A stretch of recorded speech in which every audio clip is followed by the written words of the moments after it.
సాధారణంగా ఇండస్ట్రీలో రాణించాలంటే అందం చాలా ముఖ్యం. దానికోసం నటీనటులు వివిధ రకాల ప్లాస్టిక్ సర్జరీలు చేయించుకొని తమ అందాన్ని పెంచుకుంటారు. అయితే దీని గురించి చాలా మంది నిర్భయంగా బయటకు చెప్తే, మరికొందరు మాత్రం అలాంటిదేమీ లేదని మాట దాటేస్తూ ఉంటారు.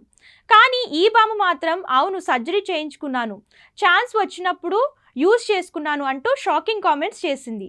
మరి ఇంతకీ ఆ హీరోయిన్ ఎవరు, ఏంటి విశేషం అనేది ఇప్పుడు చూద్దాం. టాలీవుడ్ హీరోయిన్ శృతి హాసన్ గురించి ప్రత్యేకంగా చెప్పాల్సిన పని లేదు. ఈ beauty star heroine Kamal Haasan కూతురుగా ఇండస్ట్రీకి పరిచయం అయింది. అలా హిందీ, తమిళ్ భాషల్లోనూ పలు చిత్రాల్లో నటించి మెప్పించింది. ఇక తెలుగులో మహేష్ బాబు, అల్లు అర్జున్, రామ్ చరణ్, ప్రభాస్, పవన్ కళ్యాణ్, చిరంజీవి, బాలకృష్ణ వంటి స్టార్ హీరోలతో నటించి స్టార్ హీరోయిన్గా మారిపోయింది. భాషతో సంబంధం లేకుండా సినిమాల్లో నటిస్తూ ప్రేక్షకులను అలరించింది. ప్రస్తుతం ఈ అమ్మడు రజనీకాంత్ కూలీ మూవీలో కీలక పాత్రలో నటిస్తుంది. అలాగే విజయ్ చివరి సినిమా జననాయగన్ సినిమాలోనూ నటిస్తున్నట్లు సమాచారం. ఇదిలా ఉంటే తాజాగా ఓ ఇంటర్వ్యూలో పాల్గొన్న శృతి హాసన్ ప్లాస్టిక్ సర్జరీ గురించి షాకింగ్ కామెంట్స్ చేసింది. ఆమె మాట్లాడుతూ, నేను నా ముక్కును సరిచేయించుకున్నాను. నా ముక్కు ఇంతకు ముందు భిన్నంగా ఉండేది. అంతకుముందు నేను నా మొదటి సినిమా చేశాను.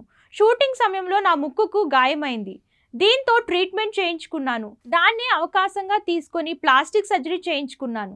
ఛాన్స్ వచ్చినప్పుడు ఎందుకు ఉపయోగించుకోవద్దు అనుకున్నాను. దీని గురించి చెప్పడానికి ఎలాంటి మొహమాటం లేదు. ఇది నా శరీరం, నా ఇష్టం. నా శరీరంలో మార్పులు చేసుకోవడం నా ఇష్టం. నేను అన్ని సొంతంగానే నిర్ణయాలు తీసుకుంటాను అంటూ చెప్పుకొచ్చింది. ప్రస్తుతం ఈ బ్యూటీ చేసిన కామెంట్స్ నెట్టింట వైరల్ అవుతున్నాయి.